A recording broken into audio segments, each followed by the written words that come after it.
J'attends que ça sonne une deuxième fois et puis on démarre juste après.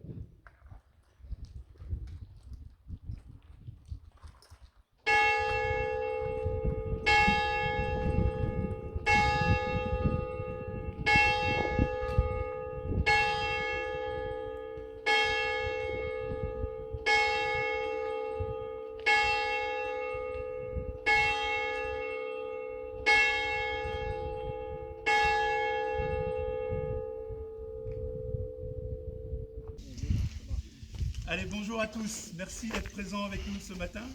C'est une cérémonie particulière à laquelle nous allons tous participer.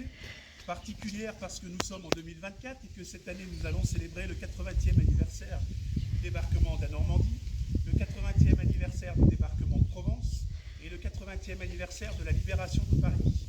Et particulière aussi car nous avons appris ce week-end le décès de notre porte-drapeau Michel Martin et nous allons donc dans un instant lui rendre hommage, lui qui se faisait un devoir d'être parmi nous lors de chaque commémoration. Mais avant cela, j'aimerais que chacun ait conscience de la chance que nous avons aujourd'hui d'avoir le choix. D'avoir le choix de pouvoir organiser cette cérémonie à l'extérieur ou à l'abri s'il avait plu. D'avoir le choix de l'horaire. J'aurais très bien pu vous envoyer un message hier soir pour vous dire qu'on avançait la cérémonie à 9 h afin de profiter d'une éclaircie. D'avoir le choix tout simplement de vivre notre vie comme bon nous plaît. Le choix, malheureusement, les soldats à qui nous allons rendre hommage aujourd'hui, ils ne l'avaient pas. Ils n'ont pas eu le choix de la date de leur départ à la guerre.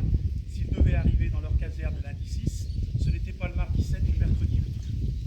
Ils n'ont pas eu le choix non plus de leurs conditions de vie au front.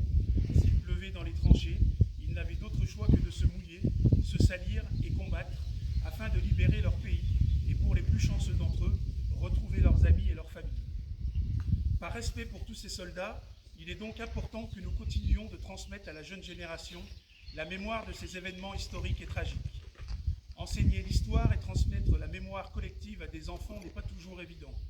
Lorsqu'on leur parle d'un événement lointain comme la Première ou la Deuxième Guerre mondiale, ils ont du mal à se représenter la réalité de tels conflits et à les situer dans une chronologie. Cela est d'autant plus vrai qu'il n'y a plus aujourd'hui de témoins directs des guerres 14-18 et 39-45. Il n'y a plus d'arrière-grands-parents qui pourraient raconter ce qu'ils ont vécu. C'est l'une des raisons pour laquelle il est très important de voir les enfants participer à ces cérémonies organisées au Monument aux Morts.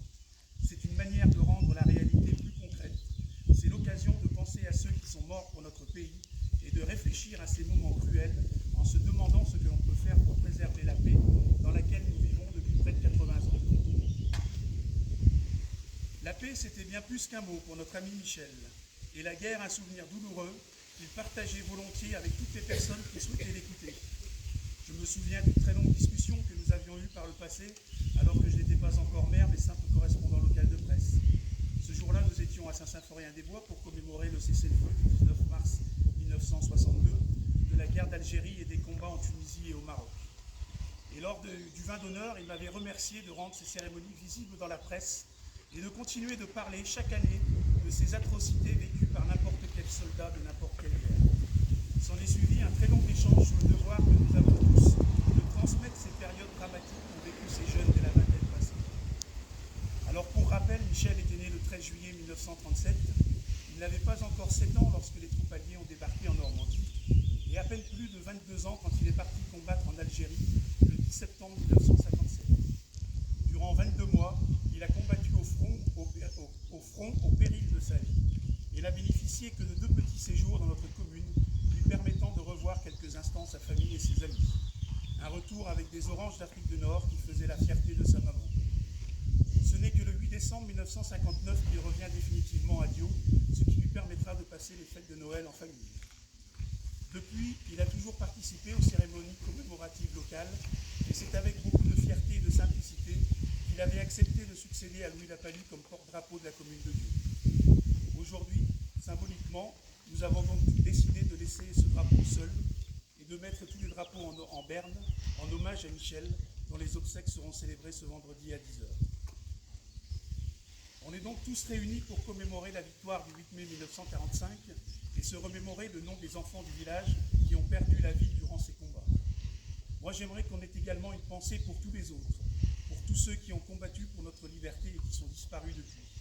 Et c'est la raison pour laquelle, lors du prochain conseil municipal, je proposerai qu'une plaque soit apposée le 24 août prochain en souvenir de tous les soldats de toutes les guerres. Des personnes que l'on a tous connues, des voisins, des parents, des grands-parents, des oncles, des grands-oncles, ou simplement des diotois qui ne sont plus parmi nous, mais qui méritent qu'on ait également une pensée pour eux lors de chaque commémoration.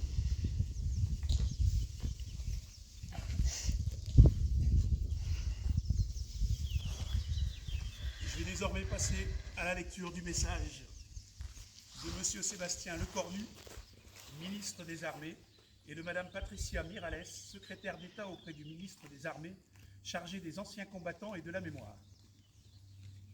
Il y a 79 ans, à Berlin, la France surmontait l'étrange défaite de mai 1940 et l'esprit de collaboration.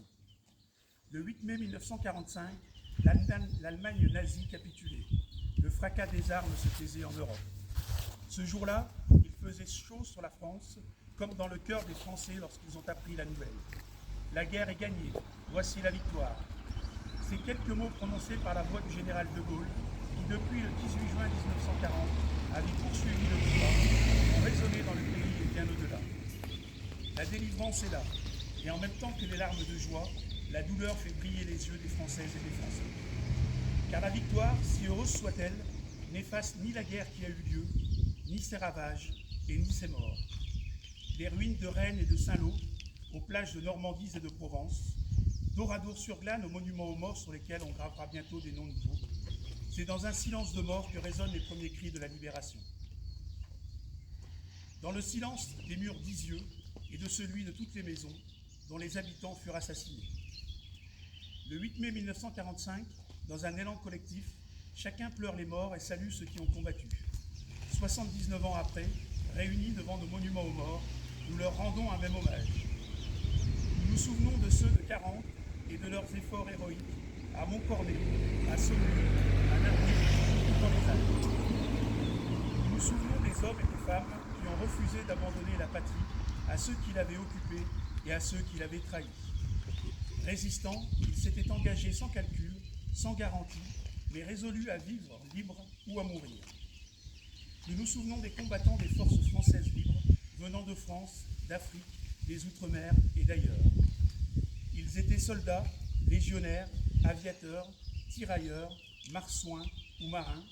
Ils sont arrivés sur les plages de Normandie et de Provence après les glorieux combats de Bir Hakeim, de Koufra, dans les sables des déserts d'Afrique et du Levant, à Monte Cassino. Ils débarquaient en France guidés par la liberté qu'ils aimaient plus que par leur propre vie. Ils se sont battus et n'ont jamais plié. Nous nous souvenons du soutien décisif de nos alliés d'alors, de ces combattants partis à l'assaut de l'ennemi côte à côte avec les Français libres, de ces millions d'hommes et de femmes qui se sont unis pour atteindre la victoire. Nous nous souvenons également de toutes les victimes civiles qui payèrent un immense tribut. Elles trouvèrent la mort dans les exactions de l'occupant, les bombardements de l'invasion ou de la libération. Nous nous souvenons des victimes de la déportation politique et raciale dans les camps de concentration et dans les camps de la mort. Nous nous souvenons des juifs, tziganes, homosexuels, handicapés physiques ou mentaux, haïs et assassinés simplement parce qu'un jour ils étaient nés. Nous nous souvenons aussi de ces Français et de ces Françaises d'Alsace, de Moselle, enrôlés malgré eux dans l'armée de l'occupant sous un drapeau qui n'était pas le leur. Il y a 79 ans, la France et l'Europe avaient perdu leur innocence, et c'est avec la conscience gravée du passé que chacun se mit à imaginer les jours heureux. Avant même la fin de la guerre, de nouveaux défis se faisaient jour, de nouvelles ambitions aussi. Une ambition politique partagée par toutes les forces qui avaient contribué à la libération et qui, rassemblées autour du général de Gaulle, avaient formé un gouvernement provisoire. L'ambition de l'établissement de la démocratie la plus large, car les peuples avaient compris par les armes et par le sang versé que le nationalisme est un fusil chargé. Tous pressentaient déjà que la construction européenne serait nécessaire au sein de l'Europe. Une ambition sociale, celle de la sécurité sociale, du droit au travail, de la sécurité de l'emploi. Celle qui a donné à tous les enfants la possibilité de bénéficier de l'instruction et d'accéder à la culture pour que soit ainsi promue une élite de naissance que de mérite. Une ambition économique qui, ne se limitant pas à la reconstruction, a offert à notre pays les moyens de son indépendance et de sa prospérité. De la guerre du 8 mai 1945, nous avons conservé une mémoire. Celle-ci s'est nourrie de histoire du combat de la France libre et de la résistance comme de celle de la déportation et de la collaboration. Cette mémoire est notre héritage en tant qu'une leçon. Depuis 79 ans, nous ne l'avons pas oubliée. Pour toujours, elle nous anime. Vive la République, vive la France. C'est donc le message de M. Sébastien Lecornu, ministre des Armées, et de Mme Patricia Miralles, secrétaire d'État auprès du ministre des Armées, chargé des anciens combattants et de la mémoire, à l'occasion de la journée nationale de commémoration de la victoire du 8 mai 1945. Avant que les enfants entrent en action, j'aimerais qu'on ait une pensée pour tous les soldats diotois dont le nom est gravé dans la pierre de ce monument. Jean-Marie Augros, Philibert Augros, Lazare Basset, Jules Bolland, François Bourgeon, Jean Bourgeon, Jean Bourseau, Claude Brivet, Joseph Philibert Brivet, Monsieur Champion, Joanie Collin, Jean-Marie Comte, Joanie Comte, Claude-Marie Corneloup, Jean-Claude Corneloup, Jean d'Auvergne, Jean-Marie d'Auvergne, Charles Jean-Claude d'Auvergne, Claude-Marie Delorme, Jean-Claude Deschamps, Jean-Marie Deschamps, Joigny Descharnes, Lucien Jean-Marie Deveau, Marius Deveau, Claude Deveau, Claude-Marie Ducerf du Perret et Claude-Marie Ducerf de Mans, Jean-Marie Ducerf, Louis-Antoine Ducharne, Monsieur Dumoulin, Louis-Lucien Fayolle, Jean-Louis Fayolle, Jean-Antoine Bondard, Jean-Marie Bondard, Jean-Marie Grisard, Claude-Marie Janin, Paul Janin, Claude Lacharnay, François Lacroix, Alphonse Lambourreau, Jean Lantier, Jean-Marie Livet, Claude-Marie Lévesque, Jean-Marie Machillot, Jean-Marie Joseph Mathieu, Claude Marquetou, Monsieur Montsin, Claude Monet, Jean-Marie Morin, Antoine Panier, Joseph Perrin, François Ravollet et Paul Rajot, tous morts pour la France. J'ai demandé à India, Clément et Maxime de se rapprocher. Tu te rapproches avec les filles. Puis vous allez récupérer la fleur, c'est Mathilde qui l'a.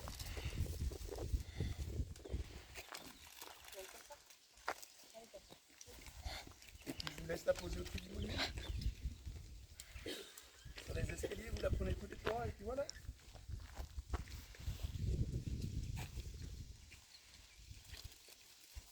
Et puis regardez, on va vous prendre en photo.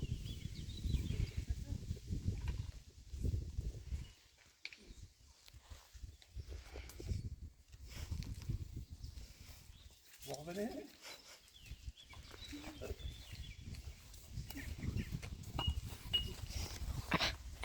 Ça pète. Je vois plus rien, moi, si vous vous mettez devant.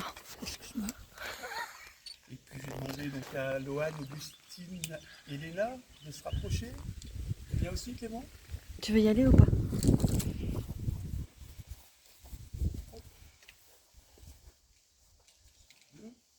Donc avec Loane. Et puis je vais te dire. Il fait toutes les fleurs. Oui.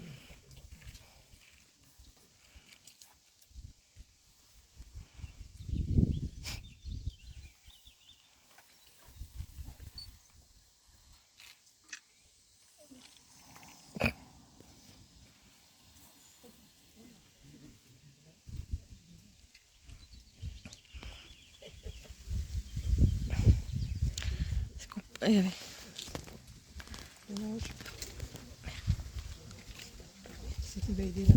Bah oui, faudrait aller.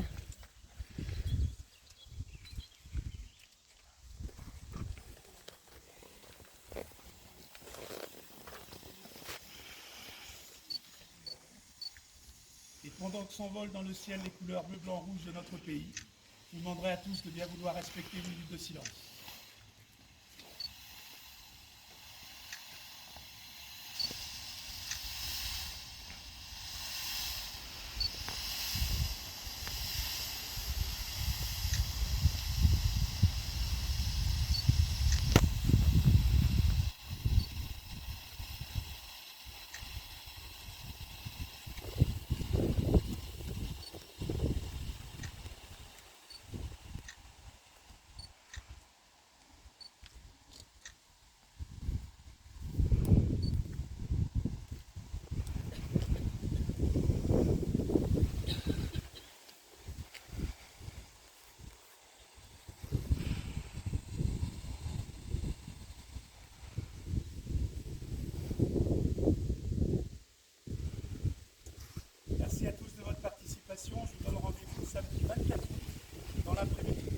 rassemblement de tous les habitants de la commune.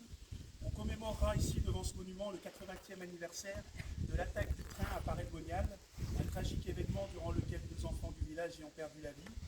On se regroupera ensuite pour une grande photo de tous les participants qui sera effectuée par drone, si le temps le permet. Et puis on continuera avec un petit discours, la présentation des nouveaux habitants. On célébrera la retraite de Pascal Baligan. On vous présentera son remplaçant, Guy Borde. On présentera aussi la secrétaire, Anastasia, pour ceux qui ne la connaissent pas encore. Et bien évidemment, on terminera par le verre de l'amitié. Je vous propose maintenant de passer dans la salle de l'amitié, justement, la 2e salle de l'école. Et puis vous pourrez découvrir les travaux qui avaient été effectués par certains bénévoles, boire un verre et déguster une brioche de la boulangerie de Saint-Julien-de-Sillon. Merci encore à tous pour votre participation.